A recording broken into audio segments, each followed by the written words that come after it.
Hello दोस्तों, welcome to Connect to Exam. हमें आशा होगा आप लोग अच्छे होंगे और आप लोग की पढ़ाई भी चल रही होगी। अब हमारे चैनल पे जो कि आप लोग को दिख रहा भी होगा, पुलिस का प्रैक्टिस बैच मैथ, रीजनिंग और जीएस का भी आ गया है। उसको आप लोग एक बार देखिए और लाइक एंड शेयर अपने दोस्तों से जरूर करिए करवाइए। चलिए, हम आप लोग को बायोलॉजी में पढ़ा रहे थे सेल का कोशिकांग को बता रहे थे। उसमें आप लोगों को हम पिछली क्लास में क्रोमोसोम के बारे में बताए, गुणसूत्र। जो मनुष्य है, मनुष्य में गुणसूत्र की संख्या कितनी होती है? 23 पेयर। 23 पेयर। मनुष्य में गुणसूत्र की संख्या कितनी होती है? 23 पेयर। और 46 अगर पेयर में होते हैं तो टोटल गुणसूत्र कितने होते हैं? 46। टोटल गुणसूत्र कितने होते हैं? 46। तो जो जो मानव है, मनुष्य है, उसमें 46 गुणसूत्र पाए जाते हैं। तो आप लोग को हम पिछली क्लास में बताए थे, ये दो भागों में होता है, एक ऑटोसोम होता है, एक एलोसोम होता है। एक ऑटोसोम और एक एलोसोम होता है। एलोसोम आप लोग को बताए तो जो ऑटोसोम होता है, इसमें मनुष्य और मनुष्य मतलब मेल और फीमेल में गुणसूत्र की संख्या मतलब बराबर होती है। मतलब इसमें और इसमें 22 पेयर पाए जाते हैं। 22 पेयर। इसमें 22 पेयर। जो एक पेयर शेष रहता है, ये 22 में 44 है, तो एक पेयर इसमें पाया जाता है। एक पेयर इसमें पाया जाता है। तो आप लोग को पिछली क्लास में बताया था, एक पेयर मतलब दो होता है। तो मान लेते हैं एक मेल है, मतलब कि इसको अगर हम बांटेंगे तो ये मेल हो गया और ये फीमेल हो गया। फीमेल। तो आप लोग को बताया था, जो मेल होता है, मेल में कितने गुणसूत्र, मतलब मेल में कौन सा गुणसूत्र बनता है? X Y. और फीमेल में कौन सा बनता है? X X. मतलब नर में कौन सा गुणसूत्र होता है? X Y. और मादा में कौन सा गुणसूत्र होता है? X X. तो आप लोग को बताए थे, जो लिंग का निर्धारण करता है वो 23वां जोड़ी करता है। 23वां पेयर लिंग का निर्धारण करता है। और उसमें कौन सा मतलब नर का कि मादा का कौन सा गुणसूत्र का निर्धारण करता है? जो मेल है, मेल का गुणसूत्र, जो न्यू बॉर्न बेबी होता है, जो बच्चा होता है, अगर नया जो बेबी अगर पैदा हो रहा है, तो उसमें कौन सा लिंग निर्धारण करेगा? मेल करेगा। तो वह लड़का होगा कि लड़की? वह लड़का होगा कि लड़की? जैसे आप लोग को पिछली क्लास में बताए थे, आप लोग ध्यान दिए होंगे। जैसे मान लेते हैं फादर है, एक पिता है और एक मदर। यह मदर है, यह पिता है और एक मदर है। और इसमें कौन सा गुणसूत्र बन रहा है? आप लोग को भी बताए हैं, नर में हमेशा एक्स वाई बनेगा और मदर में कौन सा बनेगा? X x. मदर में कौन सा बनेगा? एक्स। आप लोग ध्यान दीजिएगा, जो एक्स और वाई, यहाँ देखिए एक्स वाई जुड़ गया, तो यह कौन सा लड़का, मतलब ये कौन सा लड़का प्रतीत होगा? अगर मतलब नया बेबी बनेगा, तो ये नया बेबी कौन सा बनेगा? ये बॉय बनेगा, लड़का, जो नर को डिनोट करता है। और अगर एक्स एक्स, अगर ये एक्स और अगर ये यक्स और ये यक्स से जुड़ गया, यक्स यक्स, तो ये कौन सा नर बनेगा? गर्ल, लड़की को बताएगा। ये कौन सा मतलब कि बने, जो नया न्यू बेबी होगा, न्यू बॉर्न बेबी होगा, वो कौन सा बनेगा? यक्स यक्स बनेगा तो लड़की बनेगा, और यक्स वाई बनेगा तो लड़का बनेगा। ये आप लोग को हम पिछली क्लास में बताए थे। तो आज हम आप लोग को बताएंगे ट्रांसजेंडर, जिसे किन्नर कहते हैं। क्या बोलते हैं? किन्नर। और अगर एक वैज्ञानिक नाम दिया जाए, हम लोग के आम चाल के भाषा में किन्नर बोलते हैं। अगर वैज्ञानिक लोग के भाषा में देखा जाए तो क्लाइनफेल्टर सिंड्रोम बोलते हैं। Klinefelter syndrome. सिंड्रोम का मतलब है क्लस्टर ऑफ डिजीज। सिंड्रोम का मतलब होता है क्लस्टर ऑफ डिजीज। तो आज हम आप लोग को बताएंगे कैसे जो ट्रांसजेंडर का जो गुणसूत्र होता है, वो एक आम मनुष्य से एक अधिक होता है। जो आम मनुष्य है, जो हम लोग हैं, उनसे ट्रांसजेंडर में, हम लोगों से ट्रांसजेंडर में एक गुणसूत्र अधिक होता है। तो आइए आज हम आप लोग को बताते हैं ट्रांसजेंडर में कौन सा गुणसूत्र बनता है, कैसे आप जानेंगे कौन सा ट्रांसजेंडर है। तो आप लोग ये समझ गए होंगे कि हम लोगों में 23 पेयर गुणसूत्र होता है, जिसमें 46, और उसमें से एक ऑटोसोम होता है, एक एलोसोम। इसमें क्या होता है? इसमें समान रहता है। इसमें मेल और फीमेल में समान रहता है गुणसूत्र। मेल और फीमेल में गुणसूत्र समान रहता है। जो ये गुणसूत्र है 22 22, यह कितना यह समान रहता है, यह समान रहता है, मतलब 22 पेयर क्या होगा इसमें समान रहेगा। वही 23वां पेयर हम लोग मतलब कि निर्धारित करता है कि वो न्यू बॉर्न बेबी लड़का होगा कि लड़की होगा। तो हम आप लोग को आज बताते हैं ट्रांसजेंडर के बारे में। ट्रांसजेंडर क्या होता है आप लोग ध्यान दीजिएगा। अभी हम आप लोग को बताए हैं कि जैसे फादर है, यह फादर है और यह मदर, फादर और मदर। मदर में फादर में आप लोग जानते हैं स्पर्म पाया जाता है जिसे बोलते हैं शुक्राणु। इसमें फादर में क्या पाया जाता है स्पर्म, और मदर में क्या पाया जाता है ओवा या ओवम, ओवा या ओवम। इसे डिम्बाणु बोलते हैं या अंडाणु। तो आप लोग ध्यान दीजिएगा, आप लोग को बताएं फादर में क्या पाया जाता है एक्स वाई, फादर में क्या पाया जाता है एक्स वाई, मदर में क्या बनता है एक्स एक्स, अभी आप लोग को हम बताए हैं। तो आप लोग ध्यान दीजिएगा 44 जोड़ी समान होते हैं, 44 जोड़ी मान लेते हैं या 44 जोड़ी समान है। मतलब कि न्यू बॉर्न बेबी है, फादर और मदर का जब स्पर्म ओवम जब मिलेगा, जब फर्टिलाइजेशन होगा, निषेचन की क्रिया होगी तो जाइगोट बनेगा। तो जाइगोट बनने के पश्चात तो क्या होता है, जो गुणसूत्र होता है इसमें देखिए 44 तो एटोसोम समान रहता है, और जो एलोसोम होता है अगर यक्स और यक्स बन रहा है, यक्स यक्स मान लेते हैं, आप लोग ध्यान दीजिएगा, यह यक्स और यह यक्स, यक्स यक्स बन रहा है। जो यक्स यक्स बनेगा यह क्या दर्शाता है, लड़की दर्शाता है।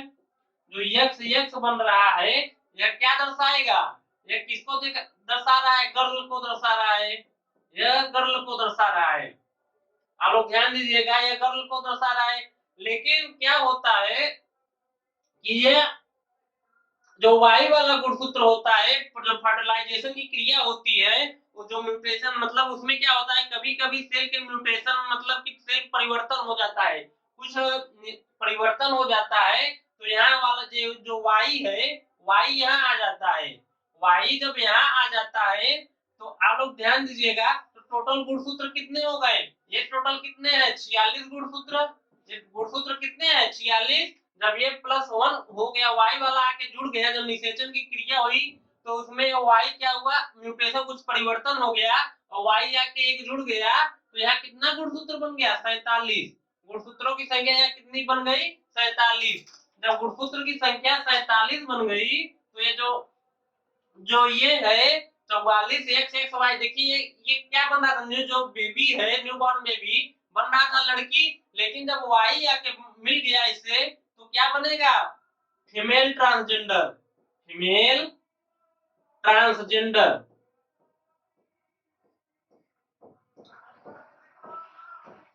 जो फीमेल ट्रांसजेंडर है आप लोग ध्यान दीजिएगा 44 44 एक नॉर्मल लड़की को मिलता है कितना गुणसूत्र 46, लेकिन ये वाई आके सेल में कुछ परिवर्तन हो गया तो वाई आके जुड़ गया तो टोटल गुणसूत्र कितने हो गए 47। तो ये न्यू बॉर्न बेबी कैसा था, लड़की था, तो लड़की था तो ये कौन सा ट्रांसजेंडर बनेगा फीमेल ट्रांसजेंडर।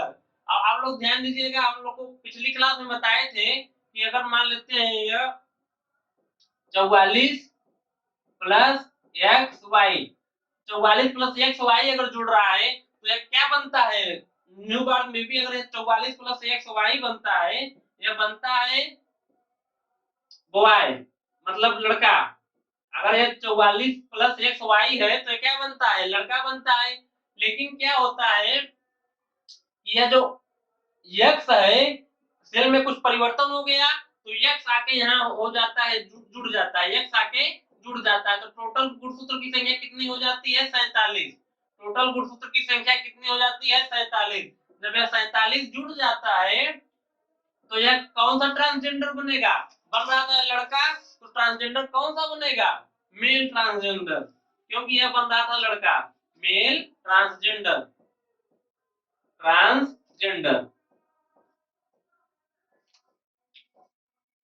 आप लोग ध्यान दीजिएगा, आप लोग को अभी हम बताए हैं जो 44 एक्स लड़की बन रहा था उसमें कुछ सेल में परिवर्तन हुआ तो आ जाता है वाई वाला जुड़ जाता है, तो यहाँ कौन सा बनता है टोटल गुणसूत्र अगर पूछा जाए ट्रांसजेंडर में गुणसूत्र की संख्या कितनी होती है तो 47 होती है। तो यह क्योंकि यह लड़की बन रहा था, जब लड़की बन रहा था टोटल गुणसूत्र कितने टोटल लड़की बन रहा है, तो यह कौन सा ट्रांसजेंडर बनेगा? Female transgender. अगर यही लड़का बन रहा होता, लड़का जब बॉय लड़का बन रहा था, यहाँ आके एक्स जुड़ गया, तो यह कौन सा ट्रांसजेंडर बनेगा? Male transgender. तो आप लोग समझ पाए होंगे कि जो ट्रांसजेंडर होते हैं, जब जब स्पर्म और ओवम मिलते हैं, जब फर्टिलाइजेशन की प्रक्रिया होती है, तो उसी में कुछ हो जाता है परिवर्तन, उसी में कुछ हो जाता है परिवर्तन। तो जब उसी के परिवर्तन होने पर ये आके जुड़ जाता है अलग से एक्स या वाई, तो वह ट्रांसजेंडर का रूप हो जाता है, या मेल ट्रांसजेंडर बनेगा या फीमेल ट्रांसजेंडर बनेगा। तो आप लोग समझ पाए होंगे जो ट्रांसजेंडर होते हैं ये कैसे बनते हैं।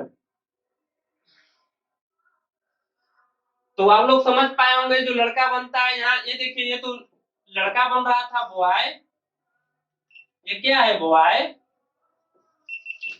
यह क्या है बॉय, और यह क्या थी? लड़की थी। ये तो बन रही थी लड़की, लेकिन जब ये वाई वाला जुड़ गया तो वो बन गया फीमेल ट्रांसजेंडर। और यह क्या जुड़, जब यह बन रहा था लड़का, जब एक्स वाला मिल गया तो ये क्या बन गया? Male transgender. तो आप लोग समझ पाए होंगे कि ट्रांसजेंडर जो बनते हैं ये एक प्रकार का क्लाइनफिल्टर सिंड्रोम है। क्लाइनफिल्टर सिंड्रोम ये एक प्रकार का होता है। और जब ट्रांसजेंडर हो जाते हैं तो एक जो समुदाय होता है, ट्रांसजेंडर का समुदाय होता है, वो आके जो न्यू बॉर्न बेबी होता है, जब जान जाते हैं कि ये किन्नर है, तो उसे अपने घर ले, अब मतलब अपने समाज में लेके चले जाते हैं, क्योंकि जो ट्रांसजेंडर का समाज होता है वो दूसरा होता है, हम लोगों से भिन्न होता है। और एक लोग आप लोग जानते हैं जो ट्रांसजेंडर होते हैं, इन लोगों में जो जो जिस प्रकार हम लोग बच्चे पैदा कर, मतलब जो मानव है, एक आम आदमी जो जैसे बच्चे पैदा करते हैं, यह जो ट्रांसजेंडर लोग हैं यह बच्चे पैदा नहीं कर सकते हैं। तो आप लोग समझ पाए होंगे जो ट्रांसजेंडर कैसे बनते हैं। तो हम अब आप लोग को बताते हैं, जो कभी कभी आप लोग देखते होंगे, कभी कभी मतलब कि जुड़वा बच्चा पैदा हो जाता है, ट्विंस। कौन सा? ट्विंस। कभी कभी क्या होता है, जुड़वा बच्चा पैदा हो जाता है। वो कैसे होता है आप लोग को हम बताते हैं, थोड़ा ध्यान दीजिएगा।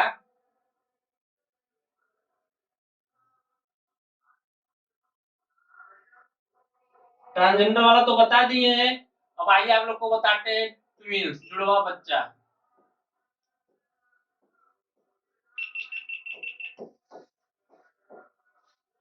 कभी कभी क्या होता है कि जुड़वा बच्चा पैदा हो जाता है, कैसे? कभी कभी आप लोग देखे होंगे अपने अगल या बगल या गांव में, कभी कभी जुड़वा लड़का पैदा होता है, बोलते हैं कि उनके यहाँ जुड़वा लड़की पैदा हुई है या जुड़वा लड़का पैदा हुआ है। तो चलिए आज आज हम लोग को बताते हैं, जो ट्विंस होते हैं यह दो प्रकार के होते हैं। जो ट्विंस होते हैं यह दो प्रकार के होते हैं। एक आइडेंटिकल ट्विन होता है, आइडेंटिकल आइडेंटिकल ट्विंस, एक होता है आइडेंटिकल ट्विंस, और एक होता है non identical twins. Non identical twins, identical twins.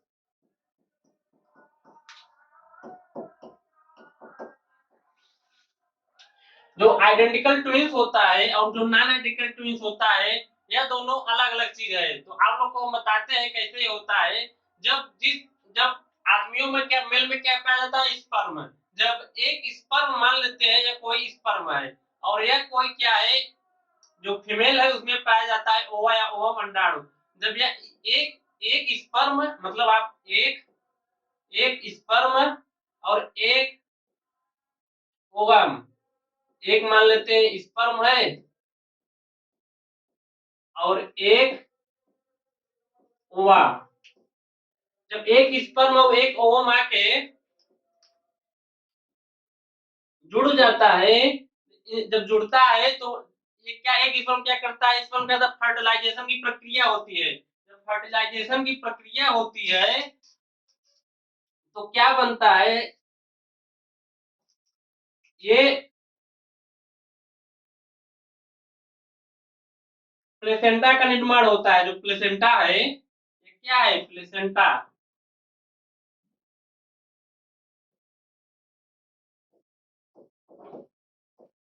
Placenta. जो प्लेसेंटा होता है, आप लोग ध्यान दीजिएगा, जब एक स्पर्म और एक ओवम मिलता है, तब क्या बनता है, एक प्लेसेंटा बनता है। इसमें क्या होता है, दो सेक बन जाता है, क्या होता है, दो सेक बन जाता है, एक ऊपर को बनता है, एक नीचे को। एक ऊपर सेक बनता है, एक नीचे सेक बनता है।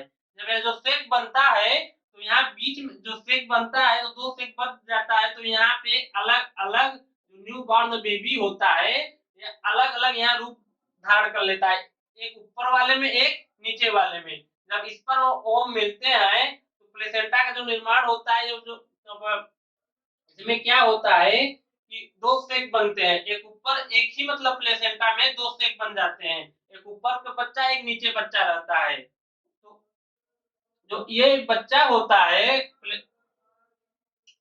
ये जो बच्चा होता है, यह बच्चा देखने में, जब ये न्यू बॉर्न बेबी, जब यह बच्चा जब पैदा होगा तो देखने में एक जैसा होगा। मतलब ये आप शकल जो ये आइडेंटिकल ट्विन होता है। इसमें क्या होता है, जब ये बच्चा न्यू बॉर्न बेबी जब पैदा होगा, जब ये न्यू बॉर्न बेबी बच्चा पैदा होगा तो वो शकल मतलब दिखने में एक जैसा होगा, दिखने में एक जैसा होगा, एक जैसा दिखने में कैसा होगा, एक जैसा होगा। और जो जो ये बॉर्न बेबी होता है, इनका फिंगर जो प्रिंट होता है वह अलग अलग होता है, फिंगर प्रिंट अलग अलग होता है। इस पृथ्वी पर जितने भी मतलब आदमी लोग हैं, जितने भी मानव, सबका फिंगर प्रिंट अलग अलग होता है, फिंगर प्रिंट अलग अलग होता है, मतलब डिफरेंस होता है। और देखने में एक जैसे होते हैं, फिंगरप्रिंट अलग अलग होते हैं। और जो यह और इसमें क्या होता है, जेंडर एक समान होता है, जेंडर जो होता है एक समान होता है। जेंडर एक समान का मतलब है या दो बच्चा जब पैदा होगा या दोनों लड़का होगा या दोनों लड़की होगी। इसका क्या मतलब है, या दोनों लड़का होगा या दोनों लड़की होगी। इसमें क्या होगा, या दोनों लड़का होगा, जेंडर समान रहता है, जेंडर समान होता है, समान होता है। या दो बॉय होगा या दो गर्ल होगा, या दो बॉय होगा या दो गर्ल। इसमें हमेशा दो ही लड़के, मतलब दो ही जो बेबी है, दो ही बच्चे पैदा हो पाएंगे। इसमें इस प्लेसेंटा में, मतलब ये प्रक्रिया में आइडेंटिकल ट्विंस में हमेशा दो ही बच्चे पैदा हो पाएंगे। और उनको देखने में एक जैसे होते हैं, फिंगरप्रिंट अलग अलग होता है, जेंडर समान होते हैं, दो बॉय होगा या दो गर्ल होगा। और जो आइडेंटिकल ट्विंस होता है, इसमें क्या होता है, इसमें कई लड़के पैदा हो सकते हैं। इसमें आप लोग ध्यान दीजिएगा, कभी कभी सुनते हैं कि किसी को दो या तीन से अधिक लड़के जब पैदा होते हैं, बेबी बनते हैं, तो वो नॉन आइडेंटिकल ट्विंस होते हैं। जैसे मान लेते हैं इसमें कई स्पर्म आके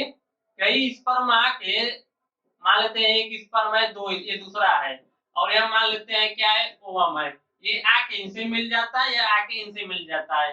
जब इन फर्टिलाइजेशन की प्रक्रिया होती है तो ये जो बेबी है अलग अलग बनता है। तो जब बेबी बॉर्न है या अलग अलग बनता है, एक प्लेसेंटा बनेगा या दूसरा प्लेसेंटा बनेगा, मतलब ये पहला होगा, पहला सेक या दूसरा सेक होगा।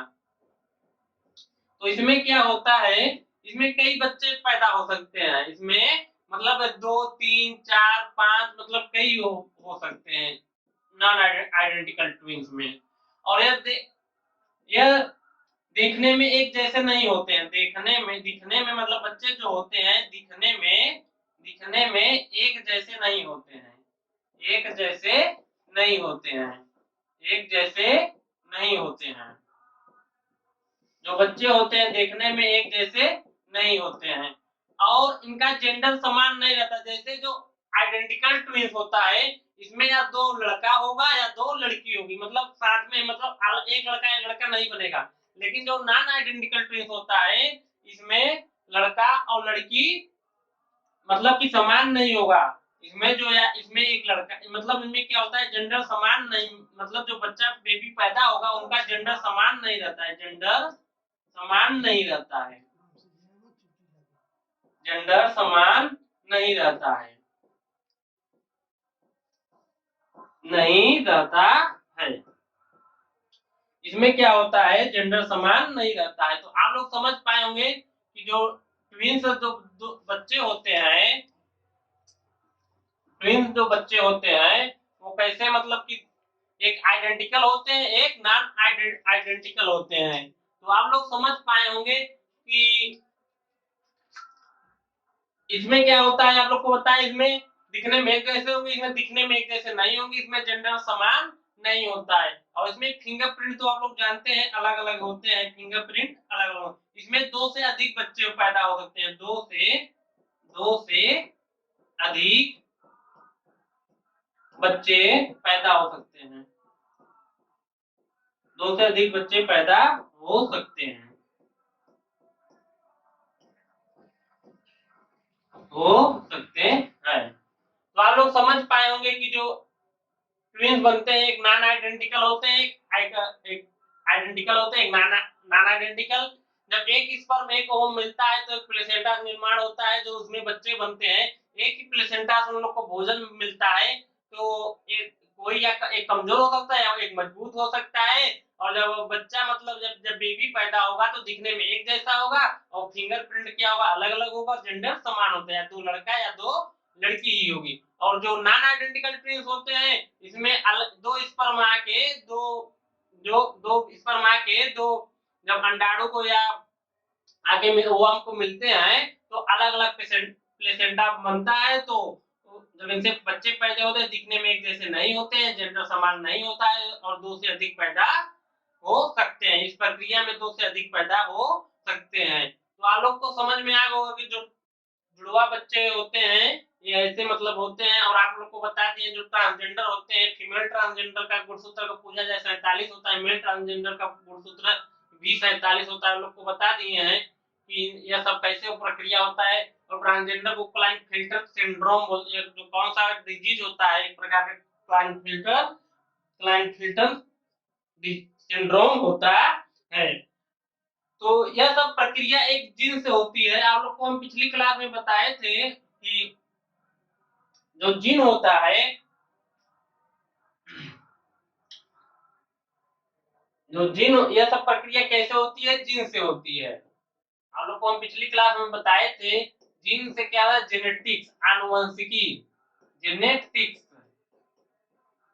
जेनेटिक्स से क्या होता है, आप लोग को थोड़ा बता देते हैं। जैसे डीएनए हो गया, यह क्या है, डीएनए है। डीएनए में यहाँ छोटा छोटा ऐसे जो पार्ट होता है, ये इसका एक खंड, एक छोटा सा भाग, इसका एक मतलब छोटा सा भाग, ये क्या होता है, जीन होता है। ये क्या होता है, जीन होता है। और ये जेनेटिक्स से अगर पूछा जाए, father of genetics Gregor John Mendel, father of genetics अगर पूछा जाए, father of genetics, father of genetics, father of genetics पूछा जाए तो आप लोग क्या कहेंगे, ग्रेगर जॉन मंडल, ग्रेगर जॉन मंडल, ग्रेगर जॉन मंडल। इनका प्रयोग मटर के पौधे पर हुआ था। ग्रेगर जॉन मंडल साहब मटर के पौधे पर प्रयोग किए थे, मटर के पौधे पर, मटर के पौधे पर इनका प्रयोग है। कभी एग्जाम में क्वेश्चन बनेगा कि फादर ऑफ जेनेटिक्स, तो आप क्या बोलेंगे, ग्रेगर जॉन मंडल। और मटर के पौधे पर किनका प्रयोग है, फादर ऑफ ग्रेगर जॉन मंडल ने मटर के पौधे पर प्रयोग किया है। तो आप लोग जान गए होंगे ये जीन क्या होता है। और जीन, जीन क्या होता है, कोई बच्चा है, बच्चे में लगभग 30,000 जीन जाता है। कोई न्यू बॉर्न बेबी है तो उसमें कितने जीन जाते हैं, 30,000 जीन जाते हैं। ये जीन होता है, जीन क्या बताता है, हम लोग के माता पिता के लक्षणों को बताता है। जिस प्रकार हम लोग माता पिता जो होते हैं उनका कुछ न कुछ, किसी का नाक, किसी का कान, किसी का बाल, किसी का चेहरा, किसी का हाथ, किसी का पैर, तो ये हम लोग के माता पिता के जो समान रहते, बोलते हैं कि अगर न्यूबॉर्न बेबी पैदा हुआ है तो बोलते हैं कि ये बच्चा का आंख दादा के जैसा दिख रहा है और नाक पिता के जैसा दिख रहा है। तो यह सब क्या बताता है, ये कैसे होता है, जीन से ही होता है। ये कैसे होता है, जीन से ही होता है। और father of genetics Gregor John Mendel. और यह ग्रेगर जॉन मंडल ने मटर के पौधे पर प्रयोग किए थे। तो आप लोग जीन समझ पाए होंगे, जीन का ये डीएनए है, क्या है, डीएनए, क्या है, डीएनए से ही होता है जीन। तो तो आप लोगों का जो क्रोमोसोम है, ये टॉपिक आपका आप लोगों का यहीं खत्म होता है और केंद्रक में लमसम आप लोगों को हम टॉपिक बता दिए मेन केंद्रक में आप लोग को हो गया है। अब आप लोगों केंद्रक होने के बाद अब जो सेल है, सेल के जो बाहर है अभी माइटोकॉन्ड्रिया और ईआर एंडोगाल्गी का है, तो अभी और आप लोगों को कोशिकाएं को पढ़ना है। चलिए मिलते हैं अगली क्लास में और अपने दोस्तों को लाइक एंड शेयर जरूर करिए। धन्यवाद।